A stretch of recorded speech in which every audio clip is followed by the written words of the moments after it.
Welcome back, I'm Jeff Byers, NE150 Module 2, and we're in Substance Painter. We need to bake our maps now. So hopefully you know where your Mudbox high poly model is. Okay. So you'll be using that for this bake. Right. If not, then you can actually fake the bake and get all the maps you need to continue. I just hit the F key to focus on the object, so if you get kind of turned around in it.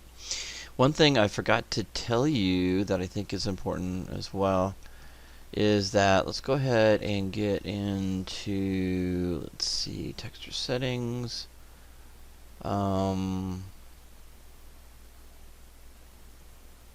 Display. Let's go into display. So here's the display settings. As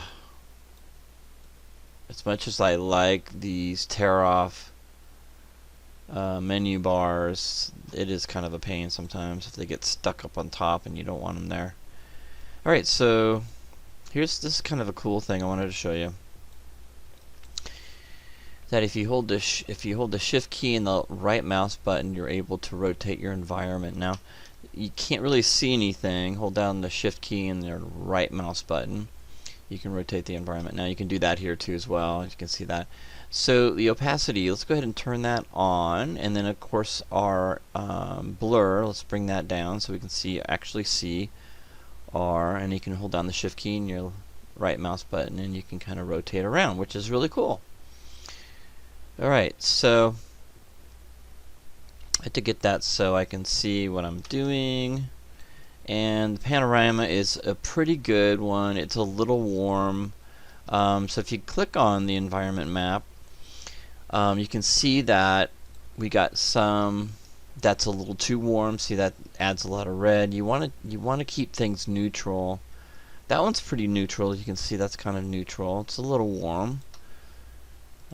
And then this one is too warm. There's a lot of yellow in it. That's no good. This one's pretty neutral. This one's not too bad. And you can hold down the shift key and rotate around in there too as well. My favorite one, believe it or not, is this one. It's a interior environment. It's kind of a studio lighting environment. And I can rotate that around. And that gives you, that's perfectly flat. The idea is that if you keep your background, your HDR image flat, your texturing will look really, really good. Now, if you do something that's really warm, you're going to compensate with colors, and it's going to make it look different and not what you expected. So make sure you keep your lighting flat, or the best way to say is neutral. Okay. So that's why I like using this. It's not pretty to look at for sure. If you want to keep with the panoramic, I'm okay with that too. So I'll probably just do that. That way we can all be on the same page. Alright, so let me rotate that around. Hold down the shift key and the right mouse button. Just kind of get it to where the sun is shining. So I can just move that around. Okay, like that. There we go. Okay, so that was good. And so I wanted to show you that, and you can turn shadows on too if you want to, but they're not very good. So I just keep them off. Alright, so you can go ahead and click that off. Alright. What we want to do now is we want to make sure we have our texture settings. So texture settings. So what we're going to do is, let me get back into my texture list. There we go. And we're going to go to the first one. Make sure they're all open. Okay. And in here, in our texture settings, this is going to be, we're going to bake our meshes. So normal mixing, we're just going to do combine. And we're going to click on bake mesh maps. Okay. And the first thing I'm going to do is we do want a normal map, and we do want world space normal, and we don't need an ID map because we're using UDIM tiles. We want an ambient occlusion, we want a curvature map, we want a position, and we'll just go ahead and do a thickness too, so we'll do those. Okay, dilation at 1. We want output size to be 2048. Okay, high poly perimeters. Now, if for some reason you just were not able to get the high poly finished, or you don't know what to do, or something happened, you didn't save it, whatever, you can use the low poly as a high poly mesh. Okay, so you can click on that. So basically, it'll just take what you have and you'll bake your map. So if you do have a high poly mesh, then and you want all that beautiful detail you did in Mudbox, then you need to find it. Okay. Mine's on the desktop, so I kept that right on the desktop. It is huge. It's like 526 megabytes, but it's 8 million polygons. So let's click on that and click open. There we go. So you can see it's on there. Right, use a cage. We're not going to get into that. If we had the handle in here, then we'd have to do a cage, because you've got to. Otherwise, it'll have issues with shooting the rays into that, and you'll see like almost like a shadow on all the maps. So that's why I did this. So we won't have any issues like that. I like to keep those pieces separate.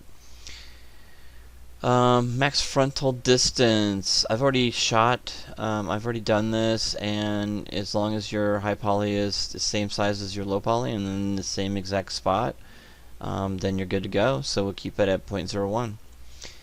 And then if you scroll down, nothing else matters right here. Match always is good. Anti-aliasing, we'll just keep it at none, and we're not going to worry about anything else. Okay. I am going to go into the curvature. Okay. And you can see that our curvature map set is set to 1001. Okay.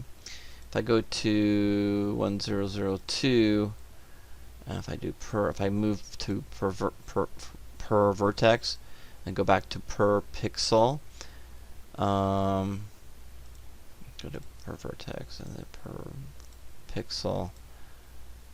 Looks like it's gonna be okay. Hopefully it'll map everything. If we apply to all, let's go ahead and do that. Apply to all, and then we're going to go to per pixel and apply to all. There we go.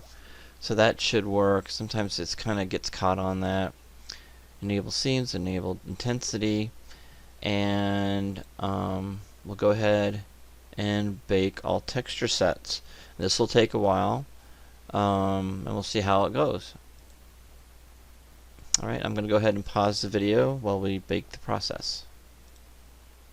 Okay, as you can see, it just popped up, and so we've got all of our maps in here.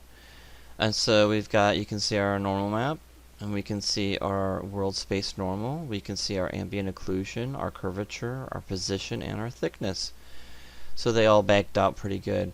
One of the things I forgot to mention, and I'm sorry about this, I apologize.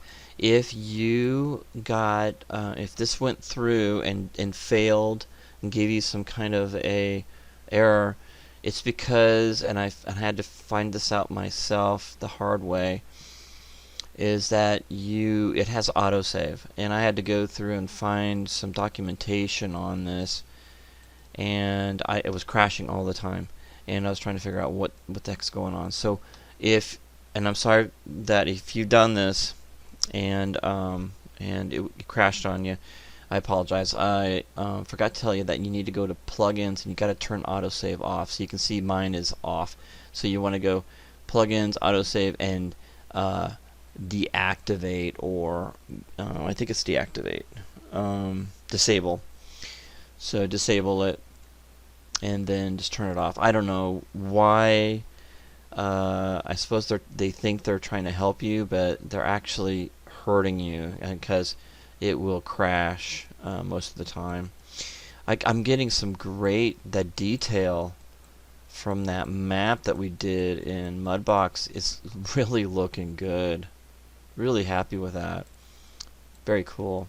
All right, so that's awesome. Good baking. It really baked really well. Okay, so what I'm going to do is we're going to look at. I'm going to go ahead and get. I'm not going to get rid of this, but I'm going to click off. Okay, and I want to see the materials. So let's go ahead and see what the materials look like on the object. So I'm going to hit the B key. Okay, and then we're going to cycle through those. B as in Bobby. So we're going to cycle through those. The B key. And this is the world space normal. And this is the ID map, but we didn't do any ID maps because we used UDIMs. And here's the ambient occlusion. That looks pretty good. I suppose I could have used anti-aliasing on here. It's a little grainy. That's too bad. I think it's okay. I think that graininess kind of adds to it, kind of makes it look a little bit dirty. But you know, we could add anti-aliasing. I can show you where that is if you want to rebake. And then hit the B key again. Now this is the curvature map. This is the really important map.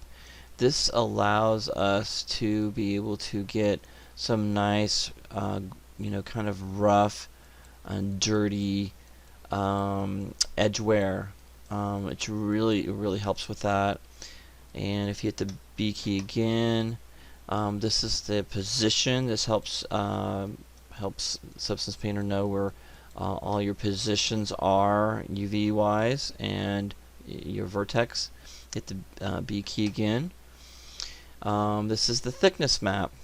Okay, the distance between the actual geometry of the object. Okay, and that is it. It gets right back. And to get out of this, you can hit the M key as in Mike. M. Okay, and that gets you back where we were.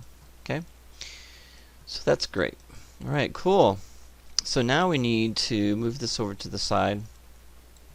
Now we're ready to knock out all the painting, which is really going to be cool.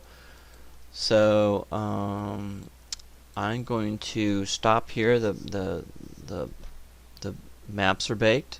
Okay.